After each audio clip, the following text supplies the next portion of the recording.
Hadeel, if you don't mind, we'll wait for a minute or two just to give some time for people who are trying to join the session.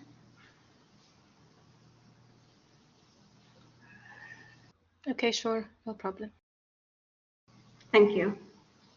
So we'll start in 2 minutes.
Assalamu alaikum wa rahmatullahi wa barakatuh.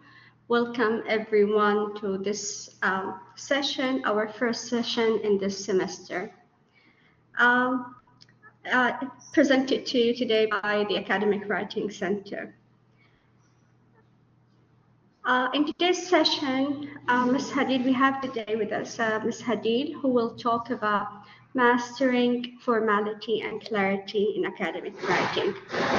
And you might agree with me that attaining formality and achieving clarity in academic writing might be a very tricky task, especially if the writer, if English is not your first language. To shed more light on the topic, Ms. Hadeel is our speaker today. Ms. Hadeel, actually, we're very happy to have her. Ms. Hadeel is an experienced English language practitioner and trainer with a very strong background in university level teaching. She has a master's degree in linguistics and numerous professional certificates. Her expertise spans teaching, training, and administration. So without further ado, Ms. Hadeel, the mic is yours. Thank you, Dr. Suha, for the nice introduction. Thank you for the invitation and the opportunity. Thank you, the Academic Writing Center team for the organization and again for the opportunity. And thank you everyone for being here today. All right. So I guess you know a little bit about me now. I would like to know more about you. So I'm not sure whether our audience today is only maybe students, undergraduates, postgraduates, employees. if you are okay, excellent. We have number 4, none of the above. Okay. We have some employees. Excellent. All right. Okay, so we have some undergraduates,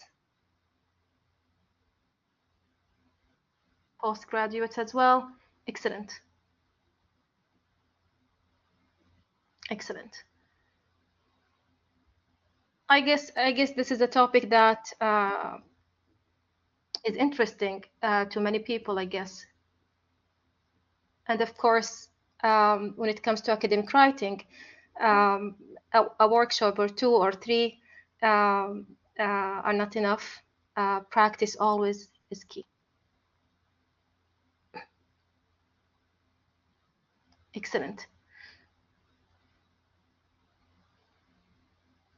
So we have a mix of people studying for their MA, for probably BA, PhD.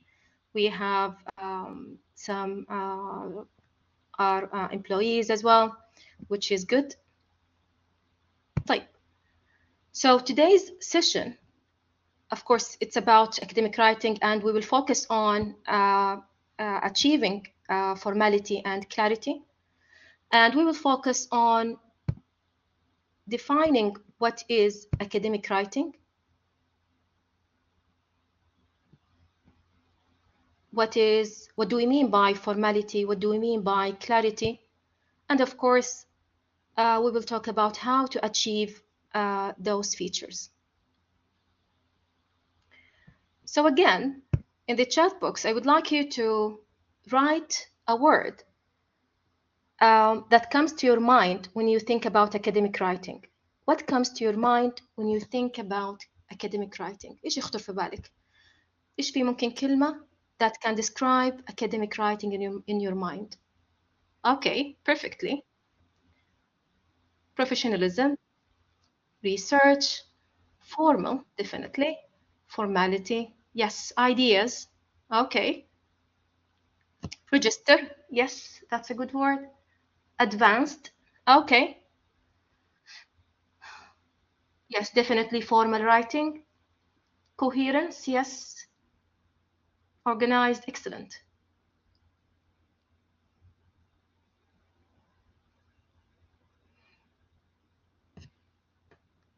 And of course, although we know what is involved in academic writing, sometimes achieving those it's a challenge. Again, writing in general and academic writing specifically needs practice more than anything.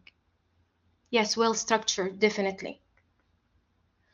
Academic writing is a formal written style, which means it has aspects which make it different from, for example, spoken academic English, like presentations, debates. It's different in the fact that it's written text. At the same time, being formal means it's quite different from ordinary writing, which you might be more used to, such as, for example, writing emails, writing letters, writing stories. Okay, so academic writing is different because of these two aspects. It's written text and it is formal. I'm not sure. I think some people have some problems with the sound. Probably the connection. Hopefully everyone else is doing good. Yeah, we hear you perfectly well. Okay. If anyone experiencing some problem with the sound, probably they need to refresh their page. Okay. Okay, so academic writing has some features, and I think you have mentioned most of them in your in the chat box. So academic writing first is a type of writing that is structured. That means it follows a clear and logical organization. And typically, of course, in papers, you would see an introduction, body, and conclusion. In a structured piece of writing, you need to have ideas presented in a coherent sequence to enhance readability. Academic writing is evidenced. That means the claims and arguments should be supported by credible resources. Some findings, there has to be facts, data to enhance the validity and the reliability of such texts. Of course, academic writing involves a lot of critical thinking. It should be critical. So that means it involves analyzing and evaluating ideas rather than simply presenting and describing these ideas. So it considers different perspectives and point of views, and writers should assess and evaluate evidence carefully. So it's not easy, but it takes a lot of time, a lot of, as we said, critical thinking. It should be balanced since you are presenting arguments, okay? Arguments should be presented in a fair and unbiased manner, okay? So writers shouldn't take sides when it comes to presenting their ideas in academic texts. Of course, academic writing should be objective, all right? So personal opinions and emotions are or should be avoided with a focus on facts, logic, and evidence, as we have mentioned before. And of course, the academic papers should be clear and concise and should be formal, which is the focus of our workshop today. So we will start with formality. What do we mean by formality? So formality in academic writing means using a professional, objective, and clear style that follows scholarly conventions, so that follows certain rules. It avoids informal language.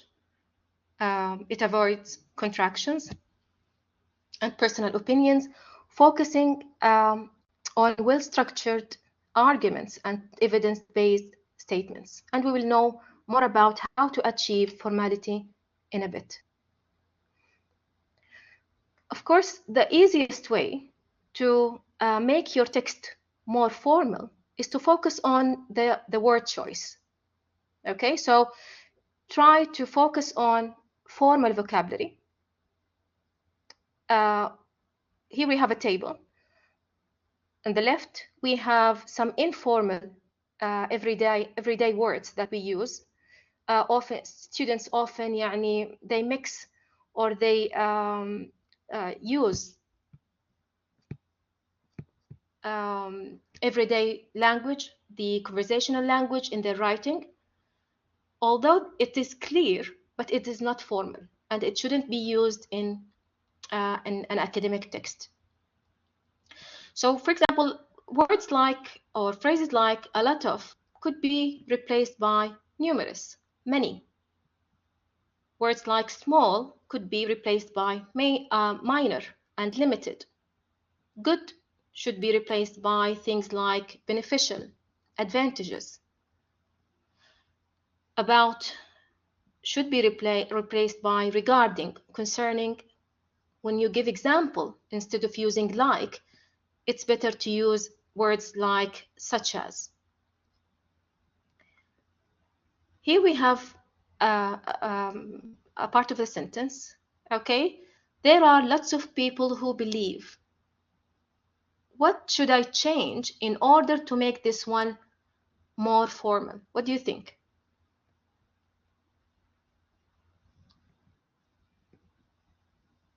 Excellent. I should. Okay. So instead of lots of people, I can say many people. Excellent. What else? Definitely.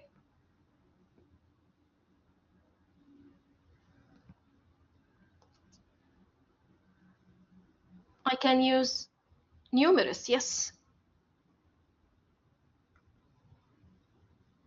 Or I can use significant number, for example. There are a significant number of people who believe such and such. Yes. Okay, so the meaning is the same. The meaning is still clear, yet you use here a more formal variation of the word.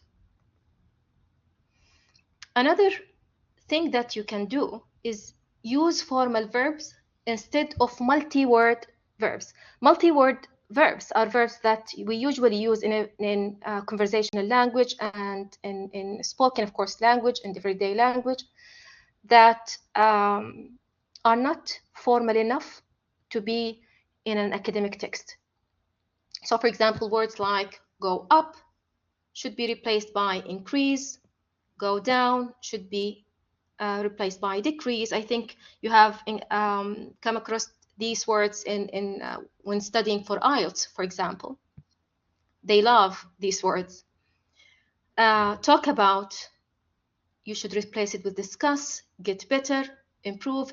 This not choosing these type of verbs not only make your,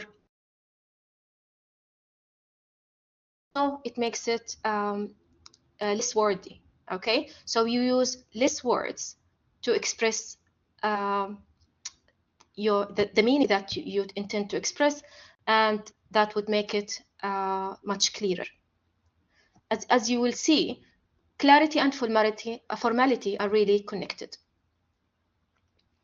So here we have a sentence. The number of participants went up significantly. How can I change this one? How would you improve this sentence? Excellent. So the number of participants increased significantly. Again, it still has the same meaning, yet this the other sentence is more formal.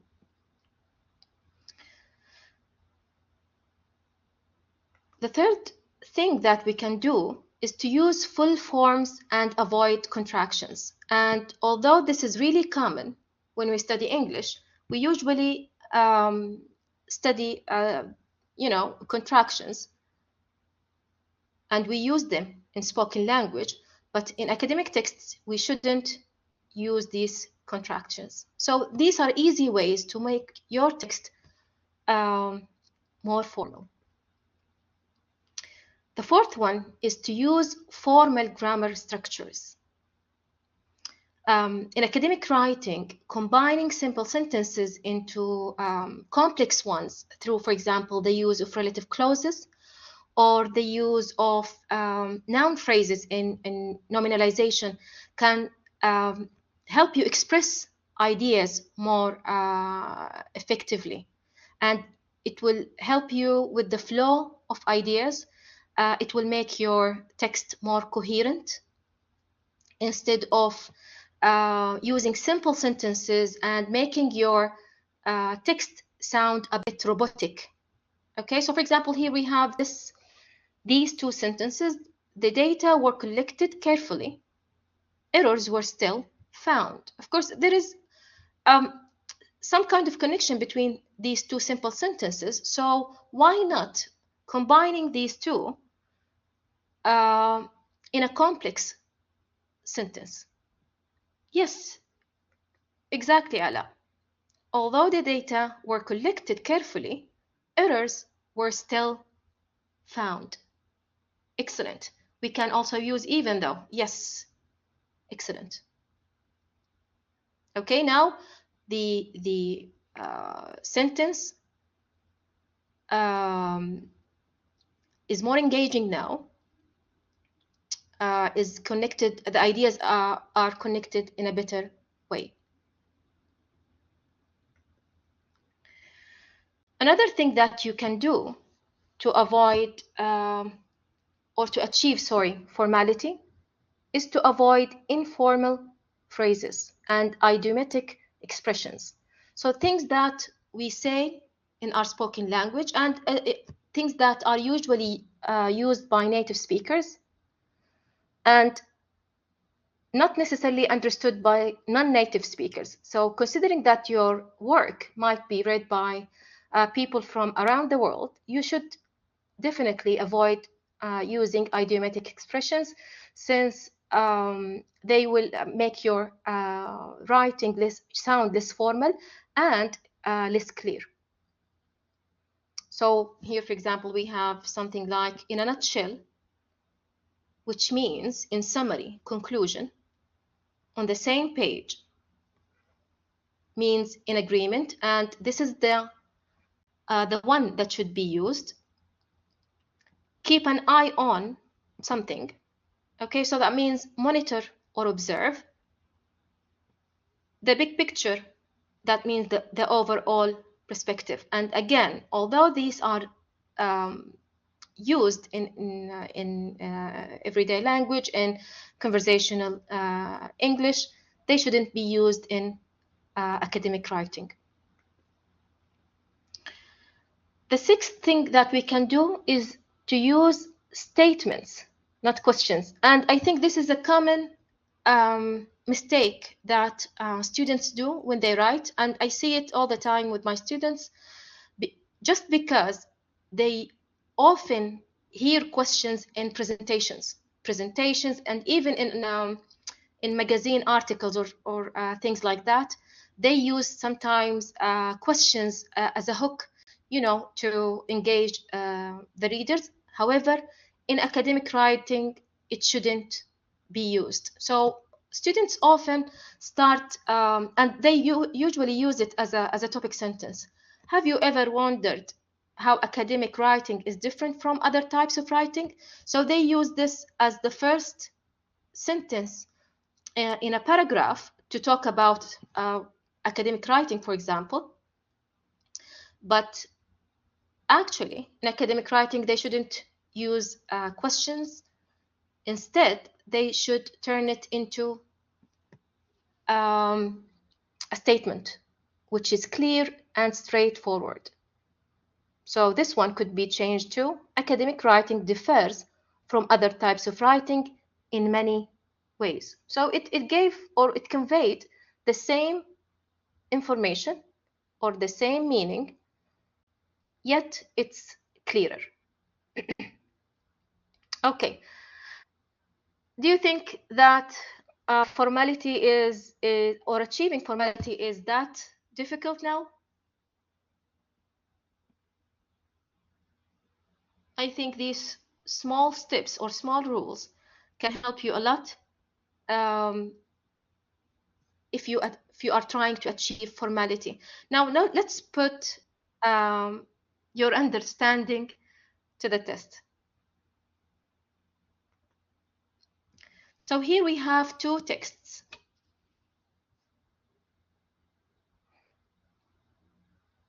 I would like you to have a minute and read both and tell me which one is the formal one. I need you to identify which text is more formal. Once you get it, just write the number in the chat box, please.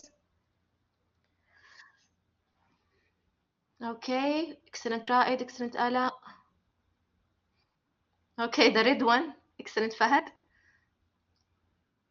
Duha, yes, number one, or the red one, is more formal than the other one.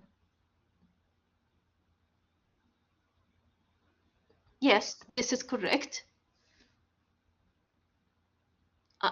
Probably, Mr. Muhammad, maybe your connection? Okay, the left one, yes, say it. The one in the left, or number one, or the red one, is the formal one. Excellent. طيب, what are the, give me some, informal words or phrases in the green one what are the informal words or phrases that you found in the green one that suggest that number one is the formal one. Okay, that's excellent, ya Jana. So it's a contraction. We shouldn't use contractions these days. Okay, yes, that's more of, that's why, excellent. Get information. That's, yes. Tons, yes. This is perfect English, but still, they are not academic English. Okay, works well. Excellent. So I think the idea here is pretty clear.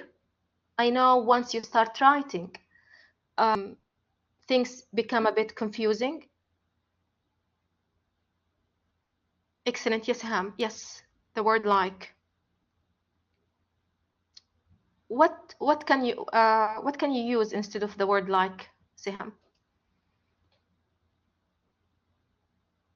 Or anyone else? For instance, yes, such as, yes, exactly. Excellent.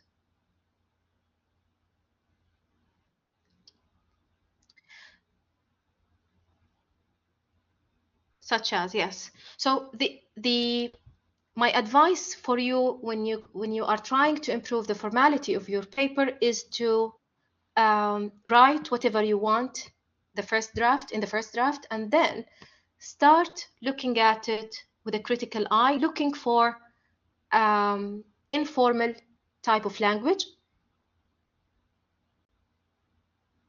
and start editing your text as you go. It will make it easier for you to, target formality in that sense.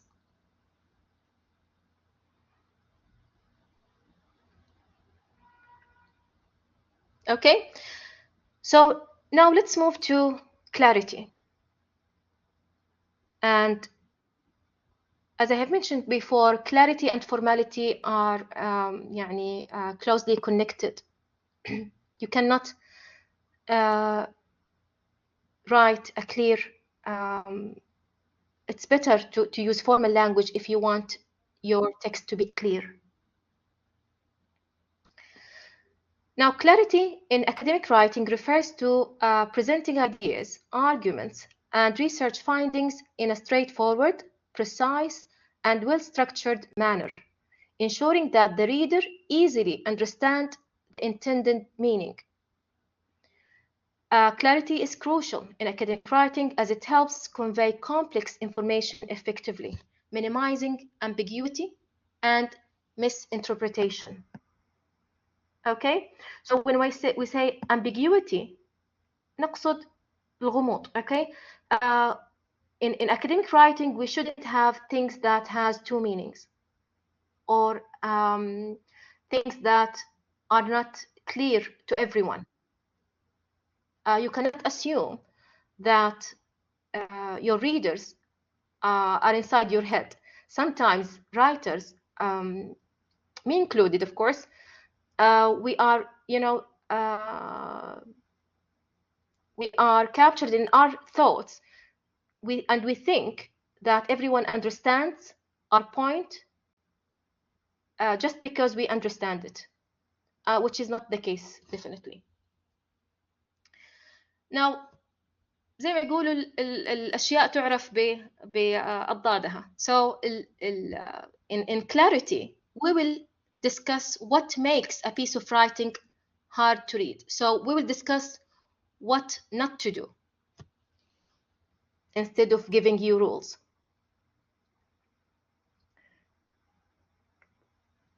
So wordiness, or having too many words, unnecessary words, makes your writing hard to read, makes it unclear. The overuse of passive voice, the long sentences that have way too many ideas, ambiguity, and redundancy. And we will explain each one of them in a minute. So let's start by wordiness. Look at this example here. Here we have, in view of the fact that the deadline has been extended, we have more time to revise our project and ensure it means or it meets all the requirements. Do you have a shorter word that can replace the highlighted phrase?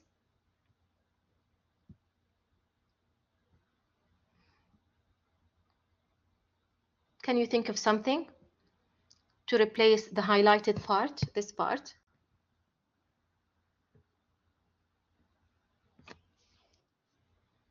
Okay, excellent, Yarana.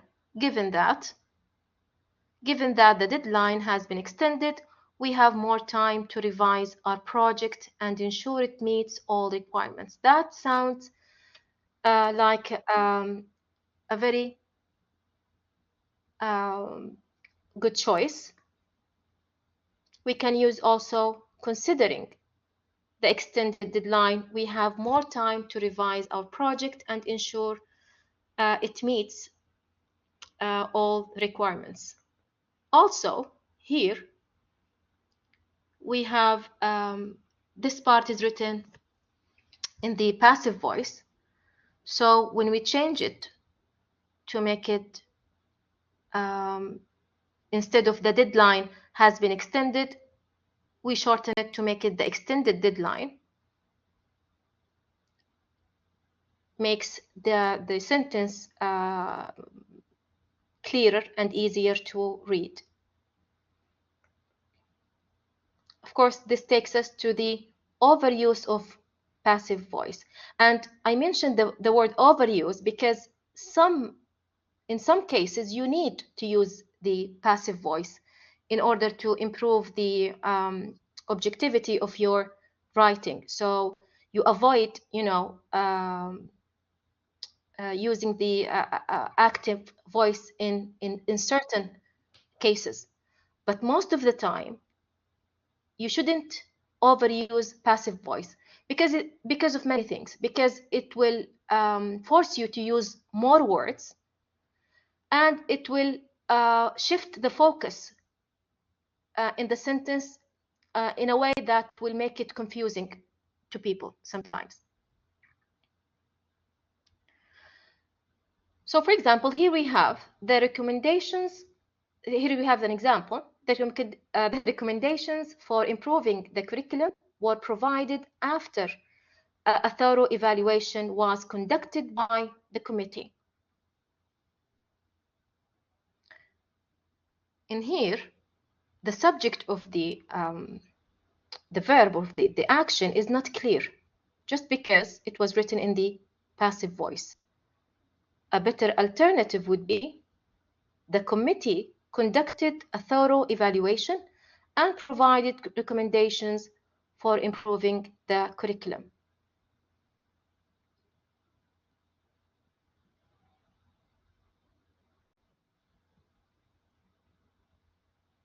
Yes, I do think it's much better. It's much better for the reader to understand instead of having the full meaning of the sentence only at the end of the sentence. يعني understanding the focus of the sentence at the end. Long sentences, and I'm guilty of that one. I used to pack my sentences with information. I wanted to put everything in one sentence, so I would have 2, 3, 4 lines in one sentence. However, it really confuses readers. It is hard to follow. So, for example, here we have an example. In view of the fact that the project deadline is approaching quickly and several tasks remain incomplete despite repeated reminders to the team, it is becoming increasingly difficult to ensure timely submission without additional resources or extended working hours, which could impact overall quality and team morale. يعني it sounds a bit يعني as if someone is nagging, because there are way too many ideas in one sentence, and it will be hard to follow, especially if English wasn't your first language. A better alternative would be something like that. Since the project deadline is approaching and several tasks are still incomplete, meeting the deadline without extra resources or extended hours may affect both quality and team morals. Okay, so you need to remove as much as possible from the sentence to get to the point.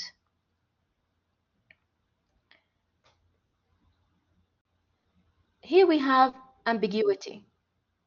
This is also something that usually makes a piece of writing hard to read. What do we mean by ambiguity? زي ما قلنا الغموض. When a sentence has more than one meaning. So each reader would get the meaning in a different way, which of course, confusing. The problem with this kind of mistakes is that writers usually, again, trapped inside their heads. So they think they nailed it, يعني they got to the point, but it's only inside their head. They need to make sure that this sentence does not convey any other meaning. Yes. So, for example, here we have an ambiguous sentence. Students who attended the seminar discussed challenges with their professors. So what does that mean? Were they discussing challenges that they have encountered with their professors? Or are they discussing the challenges, are they talking to their professors? It has double meaning, of course.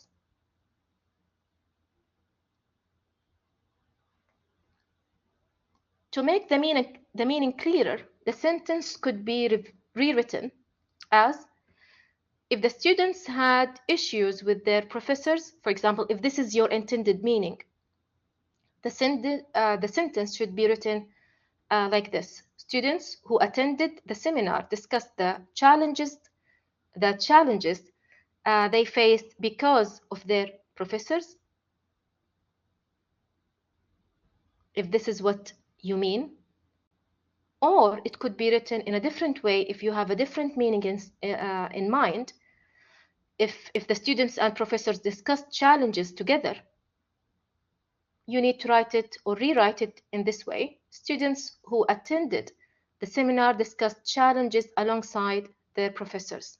Okay, see how at the beginning this sentence, because I know what I wanted to say, in my mind, this one was clear. But then when I thought about it, someone else could have understood it differently, right? So when you break it down, you understand that it has two meanings. And of course, the small changes that we made helped us achieve a clearer text. Here we have redundancy. Redundancy means that you repeat the same idea again and again, the same words. You add way too many synonyms in a sentence. Yes, repetition. No, Zainab, no. When you talk about long sentences, that means you have way too many ideas, يعني stuffed inside one sentence. Complex sentences, and when I say complex, I don't want it to be too complex, okay? You want to make complex sentences, but you don't want to make it too complex, meaning you don't want to add too many simple sentences in a row within one sentence or within one complex sentence. Again, complex sentences will help you with your with your text, it will make it more coherent and connected, you know. But using too many ideas or too many simple sentences within one complex sentence, it will make it too long and it will be hard to follow. And of course, run-on sentences, yes. Okay, going back to redundancy. Redundancy, when you keep repeating the same idea, or you use way too many similar words in the same text or in the same sentence or group of sentences. So for example, here we have, in order to analyze the data, it is necessary to conduct a thorough and comprehensive analysis of the data collected in the research study, which will help to better understand and gain deeper insights into the topic under investigation. This analysis process will allow for a more complete and a fuller understanding of the key findings and significant results. So here we have thorough and comprehensive analysis, which basically mean the same thing. Understand and gain deeper insight, which is, of course, again, repetition. More complete and fuller understanding basically mean the same. And we also have key findings and significant results, which again mean the same. So we have a number of unnecessary words and phrases in here. To make it better, it's better to rewrite it like this. To analyze the data effectively, a comprehensive analysis of the collected data will provide valuable insights into the topic. This process will ensure a clear understanding of the key findings. Clear and simple. Yes, Ala, I do agree. And although it serves a certain purpose, it shouldn't be encouraged, of course. But it's really hard to read. Yani it's even boring. You cannot follow as a reader. Yani it will be you will end up reading 2 pages and only yani really reading 2 or 3 points. That's it.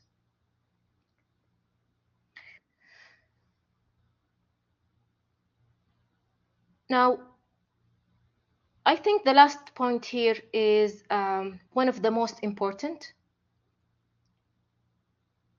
We looked at the problem of wordiness, the problem of passive voice. We looked at the problem of redundancy and other things that might hinder our ability to create a clear and concise text.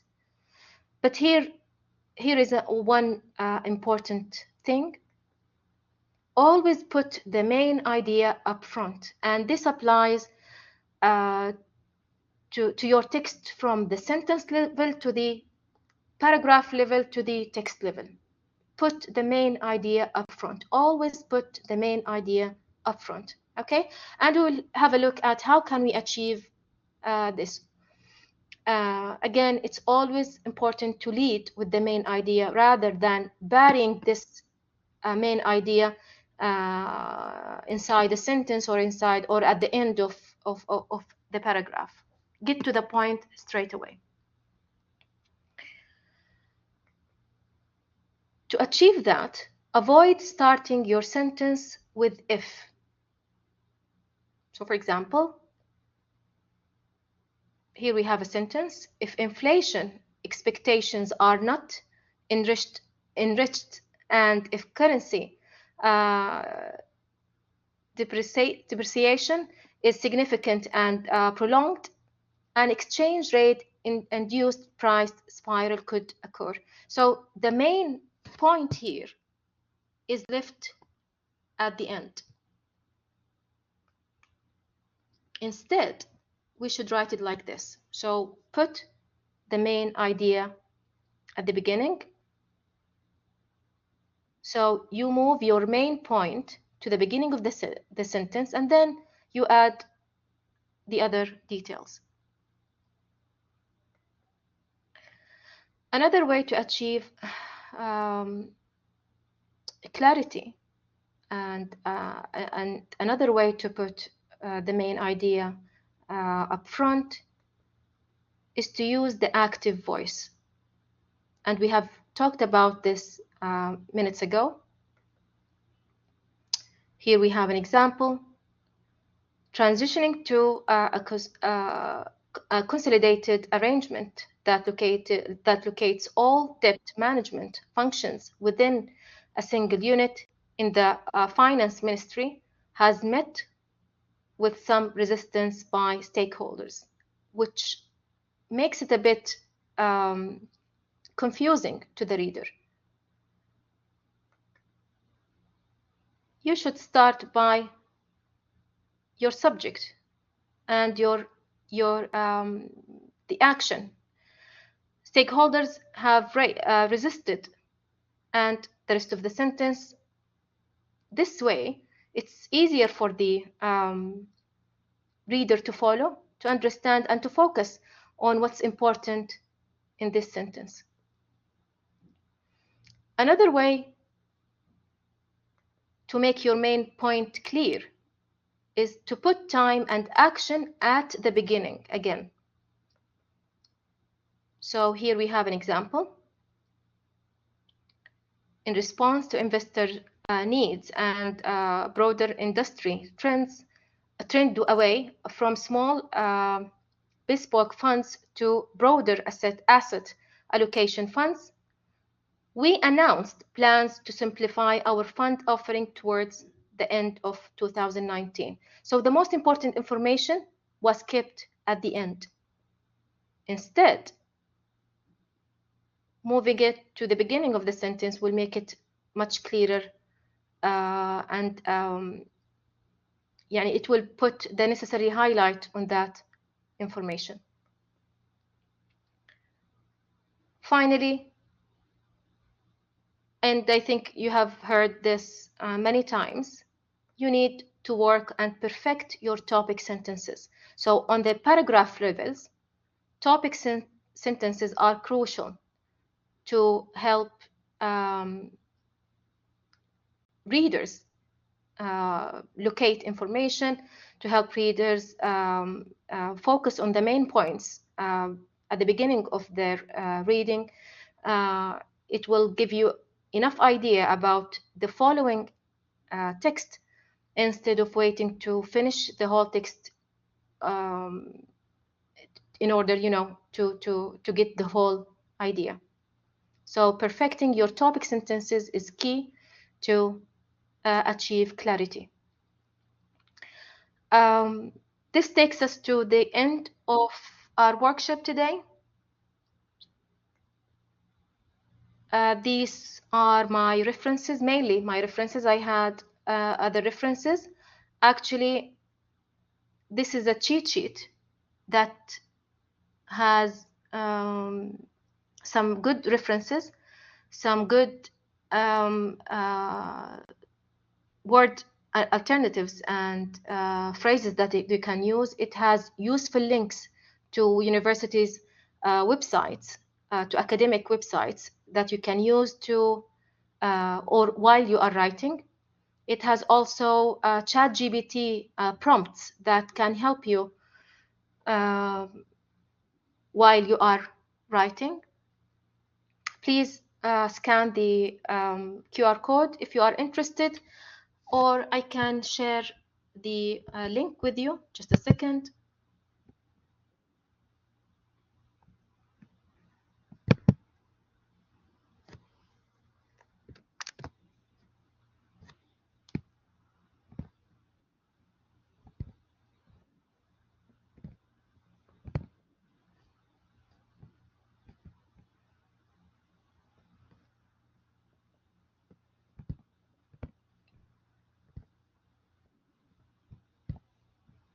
Okay, so here is the link. I'm having trouble sharing the link, sorry.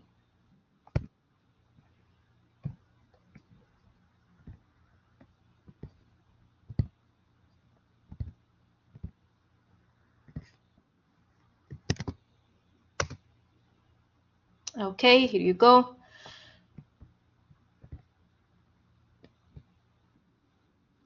And of course, you are always welcome to contact anytime if you need anything. I'll be happy to help. Thank you for your time, your participation. It was a pleasure being here today with you. Thank you very much.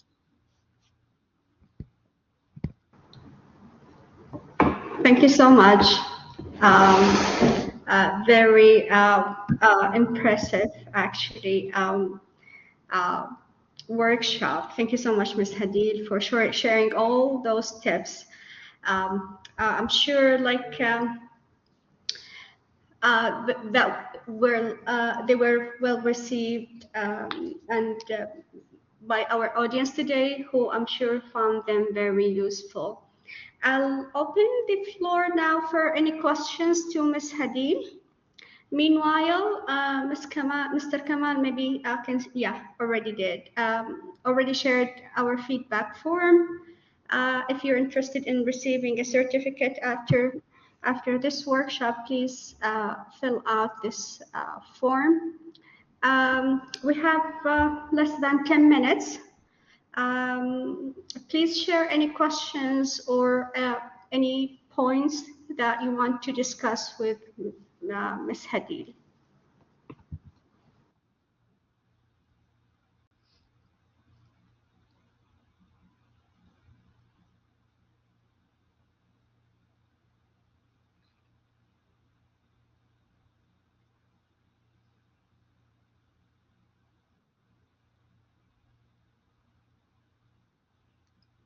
Thank you, Mr. Kamal. Okay, so while we wait for, well, here's one question from Ala, or Ala, I'm not really sure. So can writing be improvised, Ms. Hadeel? I think it needs lots of practice. As I have mentioned at the beginning of my presentation, it's not enough to read a book. And although some people are naturally talented, but with practice, I think everyone can work and perfect their writing. It's a process, I believe, Okay. and it's a skill to be developed, yes. All right. Okay. Any more questions? I've got one while others maybe. If you want to share with, if you want to talk to Ms. Hadeel and the rest of us, please raise your hand, and if I call your name, maybe you can open your mic. So using the voice is an option that is enabled in today's session. Otherwise, you can use the chat box and post your questions there. My question, Ms. Hadeel, is as you mentioned, formality is one aspect, important aspect of academic writing. When do you think a writer should check for formality? Do you think it's something? I think, as I mentioned. Yes. Yes. So do you think it's something No, go ahead, please. Yeah, so do you think it's something that a writer that needs to worry about at the very beginning of putting their words on a paper? Or is it like something that comes later, like some like a later stage step where people can check for formality and clarity of their language later on after they have probably completed their ideas, completed expressing their ideas and writing about their thoughts? What do you think? This is what I always tell my students. The first draft, يعني, you should just put whatever in your mind on paper. Don't think about grammar. Don't think about formality, clarity, whatever. Just put whatever you think about on paper. Okay. At later stage, you take off the hat of the writer and you put on the hat of a proofreader, and you check for other aspects. And I usually check for each individual aspect alone. So I proofread. At the last step is proofreading, but before that, I might check for formality. I might ask someone else to read my writing just to make sure it's clear to them the way it's clear to me. And this is a good tip to ensure clarity, to ensure that your sentences have only one meaning and is understood by everyone. Your writing or the information you provide in your writing doesn't require a background information that is different from yours, for example. So I think it should be done after you finish your first draft, definitely. And you keep on doing it. It's a cycle. Yani it's never a straightforward process writing. I mean, you keep perfecting your writing again and again, because even sometimes when you are tired, when you proofread or when you get your writing, sometimes you skip some things. The second round of proofreading or of editing might come up with other aspects of improvement. So definitely checking for formality, checking for clarity should be next after your first draft. Okay. Yeah, I totally agree with that. Probably at like an early stages of writing, a writer is so much preoccupied with like getting the ideas out, of expressing them, of putting them in sentences and on the page. At like as you said, it's a process. It's never ending process, but it ends. Eventually, it ends because thankfully we have the deadlines, and that probably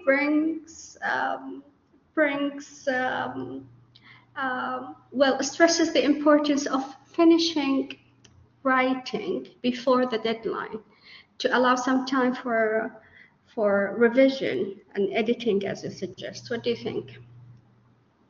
Yes, definitely. And you cannot think of editing or proofreading your paper as something that is secondary to your to you writing your paper. It takes time, and it will ensure that your paper is the way you want it exactly, and the effort that you put in your paper has paid off eventually. Sometimes, especially again, students, they spend way too much time on researching and finding information. And once they put it on paper, خلاص, they think that they are done with the paper. No, a second round is, and the third round and the fourth round is always crucial for you to, deliver the paper the way you want it to be read. Yeah, I totally agree. The presentation of the project or the paper is as important as the presentation of the language is as important as the content that the paper is conveying. Exactly. Yeah. So Exactly, Adam. yeah, I don't think we have any more questions. And by this, we have arrived at the end of our session for today. We thank Ms. Hadeel. Thank you so much for being with us today and sharing all these useful tips. Thank you for putting together the list of references that I'm sure everyone will find very useful. Thank you, everyone who has attended our session today. All the best, and wish to talk to you soon, inshallah. Very soon, next week, Wednesday, you will receive, hopefully, our announcements in good time. Thank you. Thank you.